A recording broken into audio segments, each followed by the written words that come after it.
Hi, welcome to the DIY Photo Organising podcast. I'm Fiona from Photo Helper. And I'm Chantal from Simply in Order Photo Organising. Imagine you can find any photo at any time at the click of a button. We are here to show you how. So let's get started.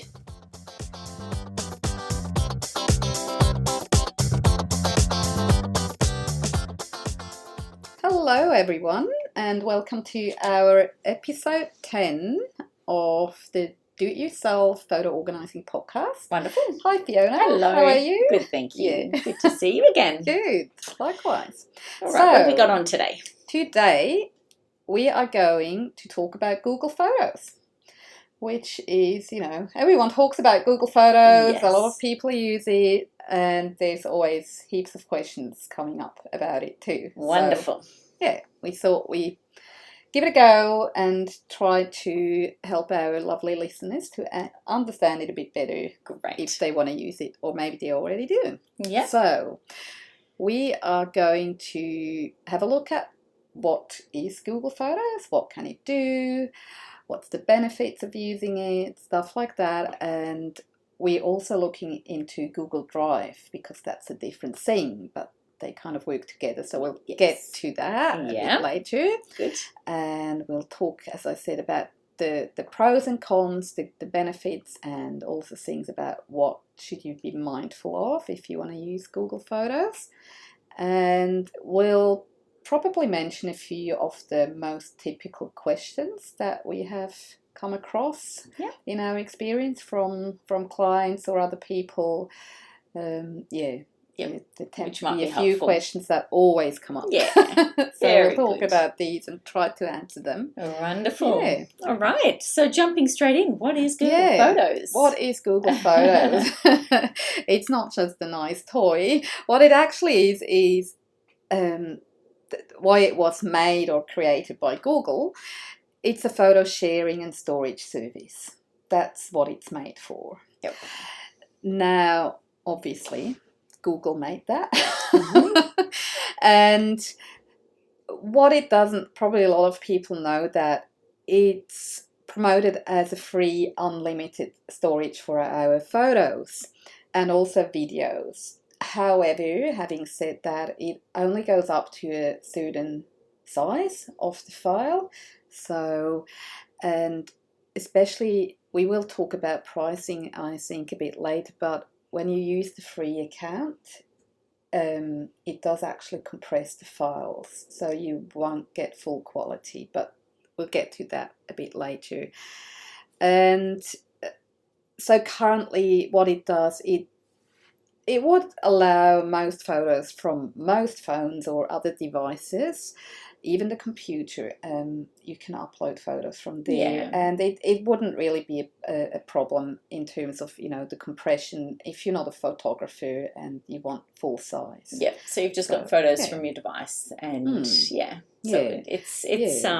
it's able to handle that without really having too much change to the photo. Fantastic. So if you're if you're a professional photographer or if that's your big hobby and it might be limited, so just check what you're signing up for and fantastic. All right. So Google Photos. So with Google Drive, we thought we might just let our lovely listeners know a little bit at this point about the Google Drive. So Google Photos is a program that sits in the cloud. Yeah. As we said, it is a photo sharing and storage service. Mm-hmm.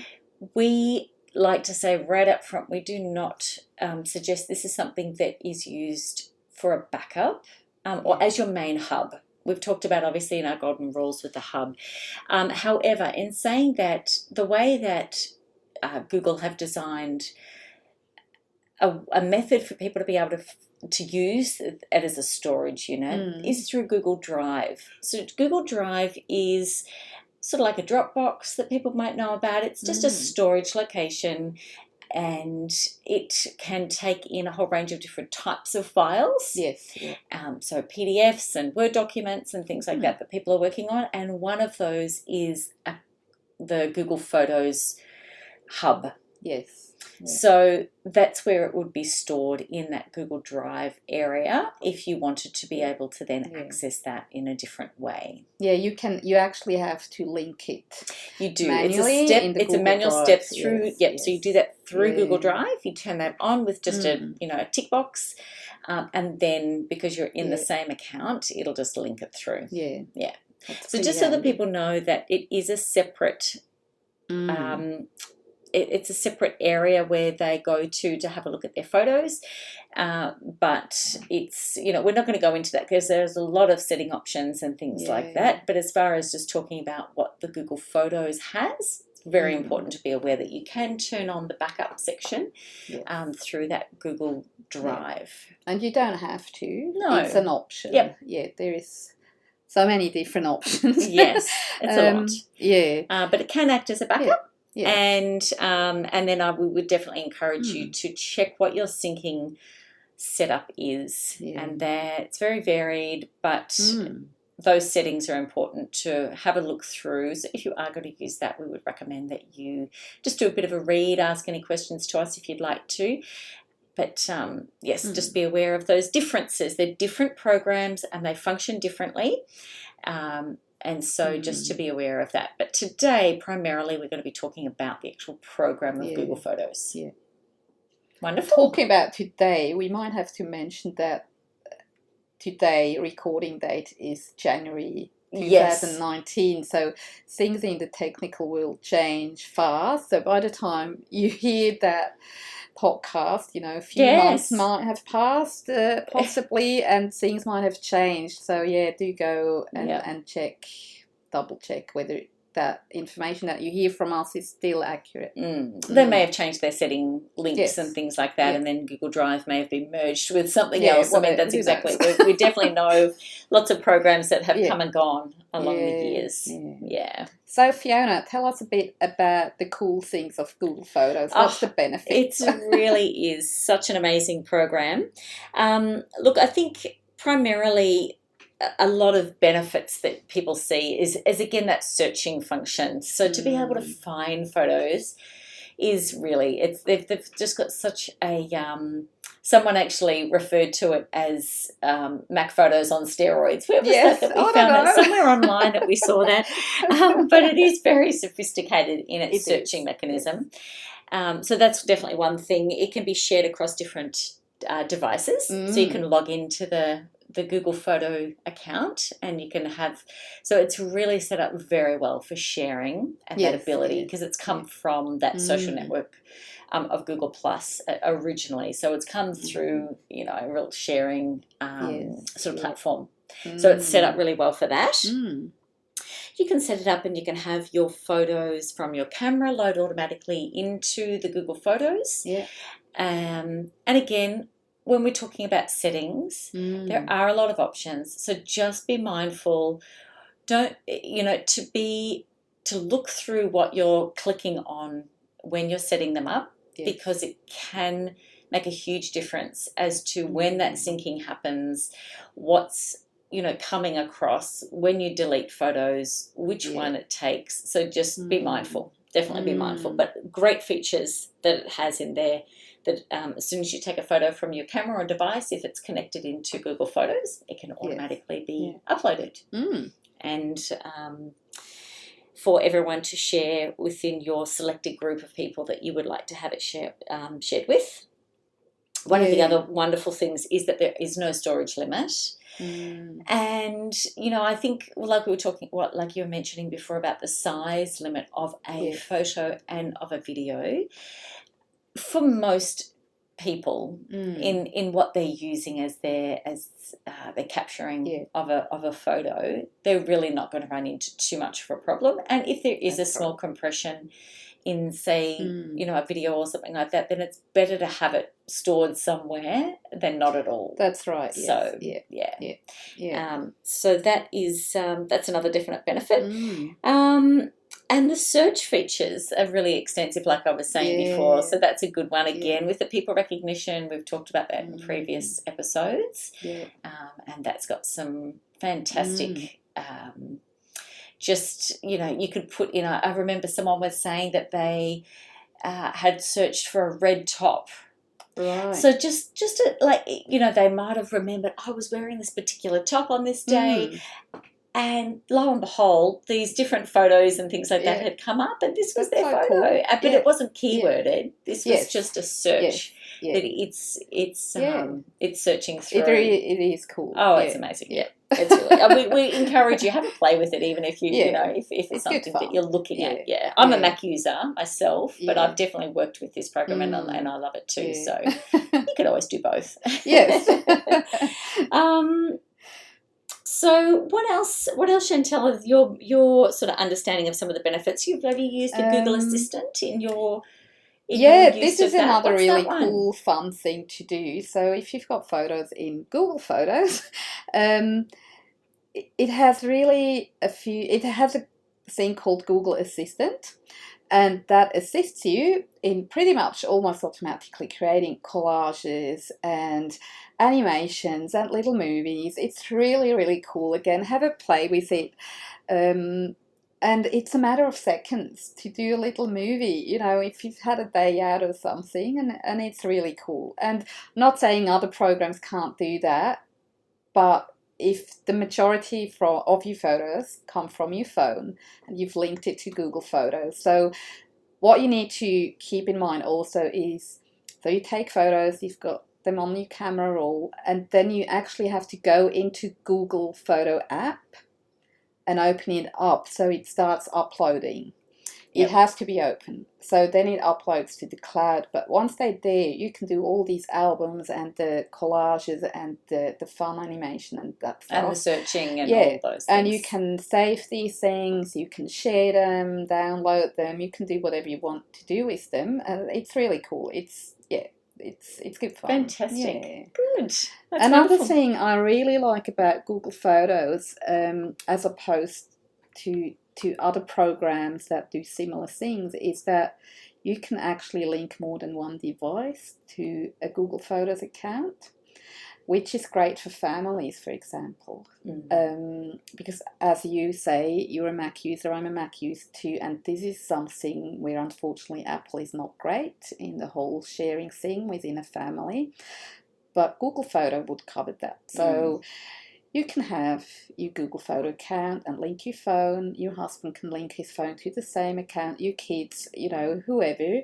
And then they can all see that same account and all their photos are uploaded automatically, which is kind of cool. That, let's say you go on a holiday with friends of yours, and these are all things that you could use for that. Yeah, fantastic. And it really does make it easy. Yeah. It does. Yeah. So there are all some of the amazing bells and whistles and things that we love about Google Photos. What are some things, say, that just to be mindful of, to look out for when someone might be trying to understand Google Photos as an option?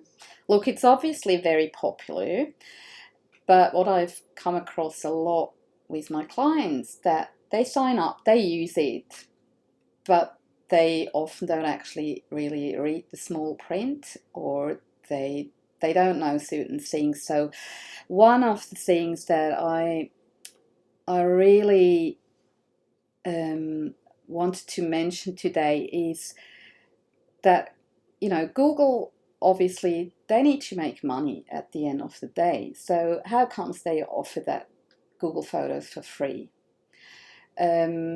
They use a thing called data mining, and what it does, they basically sort through all your information, all your data, whether that's photos or documents or whatever, and they kind of try to get to know you better.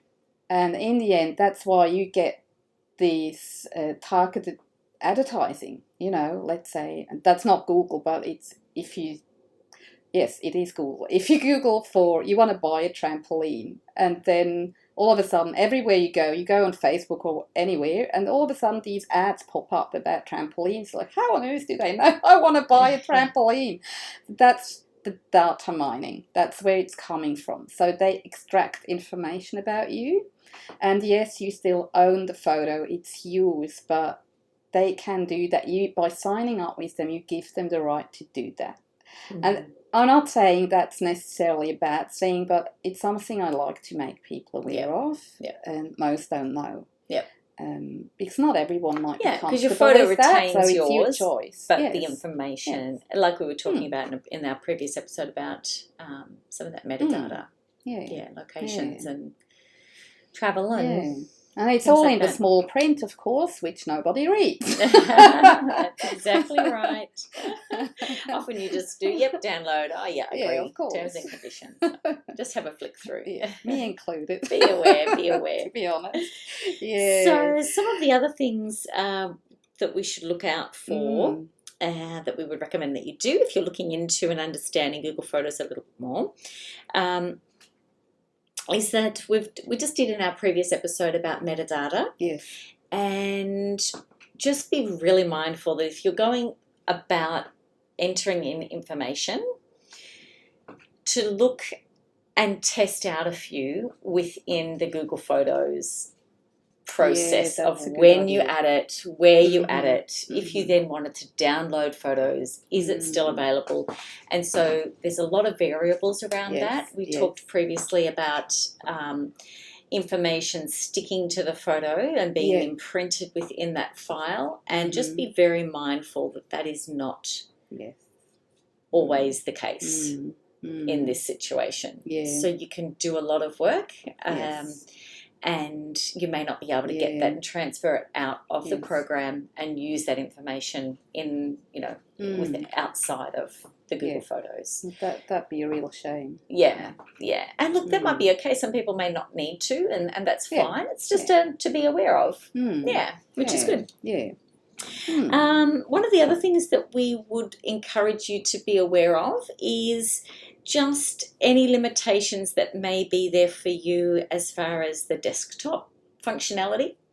So some of the other programs, you can use that on your desktop of your computer, and it sort of syncs all up seamlessly and things like that. So just be mindful that maybe that may not be the case in this situation.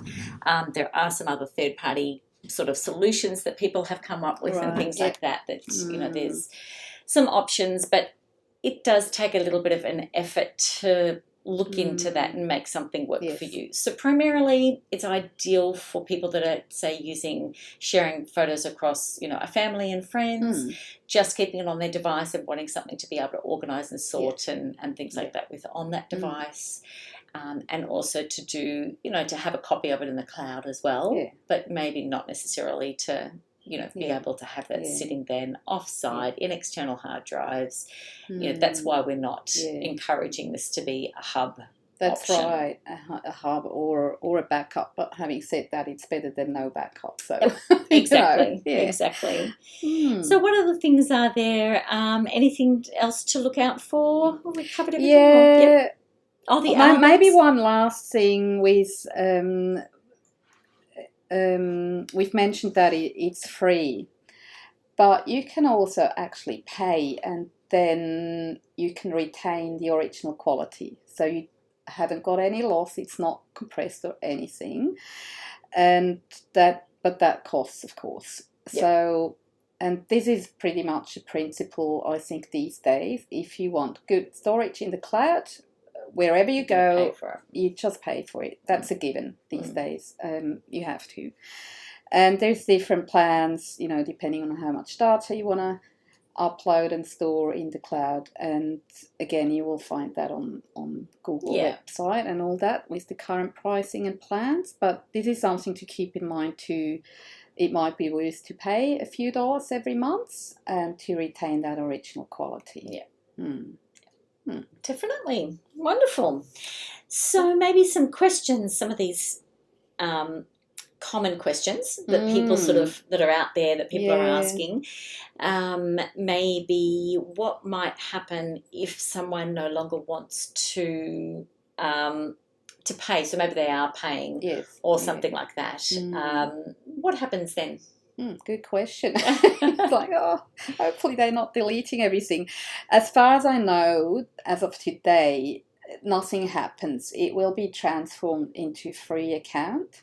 So I'm not quite sure whether that means you will lose some quality in your photos or not, but as far as I know, they're not just going to delete them. Yep. That's not going to happen. But Yep. again, that's something that probably also changes over time. So you double check that with Google and make sure before you stop paying, maybe what's going to happen. Definitely. Yeah. So what other questions do we have? So does my photo disappear in the cloud if I delete it on my phone?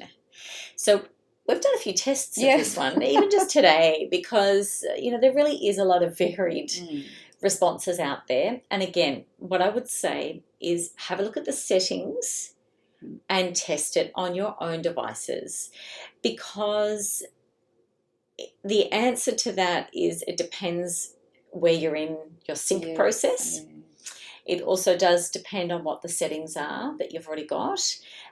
Some people have said, yes, it does delete it off everything. But if you've deleted it even from your phone, it can stay in the cloud if that's process sync has happened, which is what it's supposed to do. Yeah. Apparently, that's the way it's set up.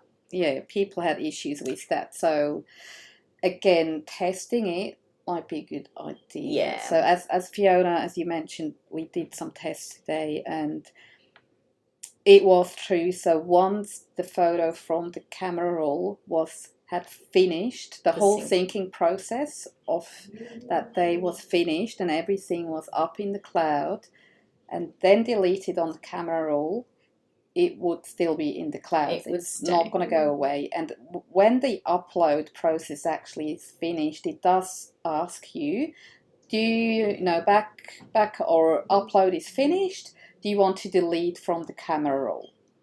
So again, that indicates yes, you should be able to delete from the camera roll and it's still in the cloud. But it has gone wrong in the past. Test it. So yeah, a bit tricky. Yes. So again, that probably also brings us to our 3-2-1 backup method. It's always good to have more than one backup copy of a photo. Absolutely. Yeah. Yep. Especially Definitely. when you want to delete stuff. So yes. Yes. What else? Can you control which photos back up? Yeah. So you can. So there's, again, look, what we would suggest you do is just go into the settings as far as which photos being uploaded. And I think it's just good advice in any sort of program just to start off with doing a few test ones and look at those settings first.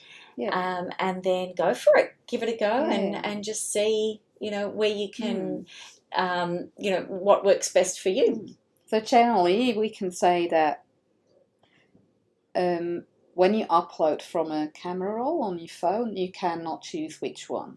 Not from it will just not from the phone. It will just phone. upload the whole camera roll, whatever you've got on there. Yep.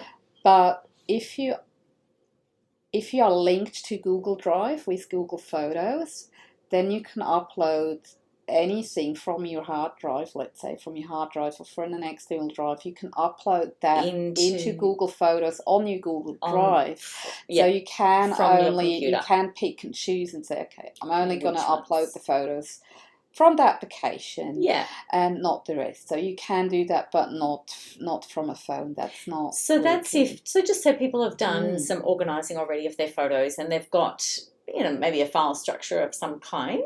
On their computer. So then they would go into Google Drive, get their Google Drive account, turn on the Google Photos, and then load from their computer into Google Drive, Google Photos from that Google Drive. That's right. Then once they're all loaded and they've all done the syncing, then you'll be able to see them on your phone. Yes, exactly. So that's where they can choose the folders that they may, just say there's other photos that they already know that they may not want on there for whatever reason, but they can pick and choose. Whereas the settings for when they're actually syncing from their camera roll is really on or off. And what you just mentioned is probably another benefit, because often people would say, oh, I'm running out of storage on my phone because of the photos. They've got 10, 20,000 photos on their phone. It's just too much. Yeah.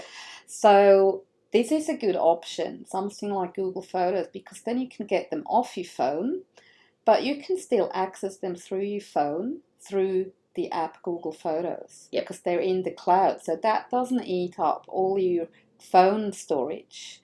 So that's probably another benefit that we haven't mentioned before. Absolutely. Yeah. And again, please back up before that happens. Yes, because, then you've got to go through the issues potentially of how do I get them all out of Google Photos and Google Drive and download them all to have a copy of them if you've taken them off your phone. And at the moment, this is actually still a very tricky business.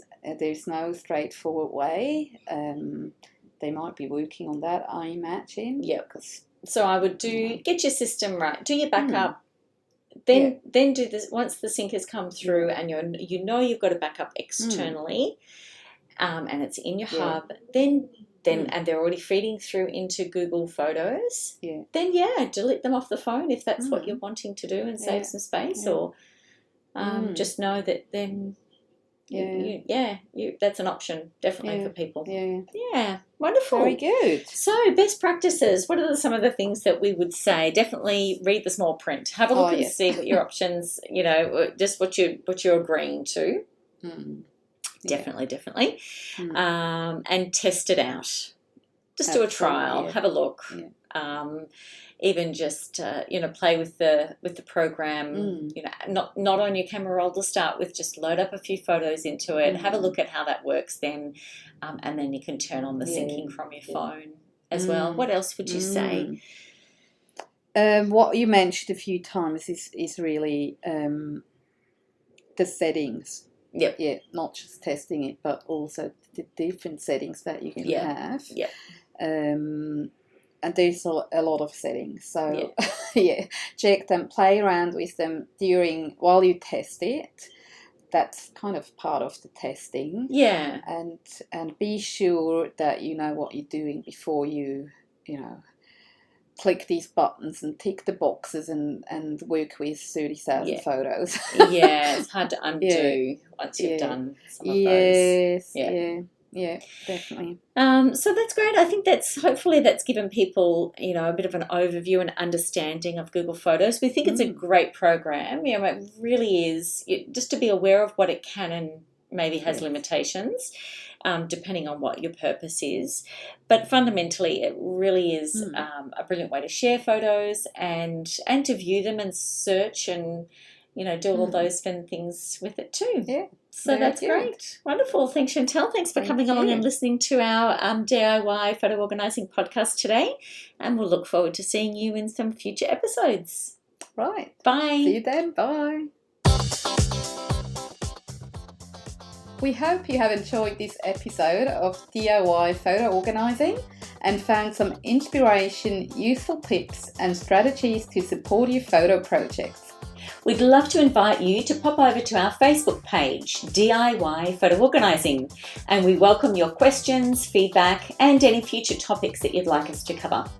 If there is someone you'd love to share this with, please click on Share to help others take control of their photos too.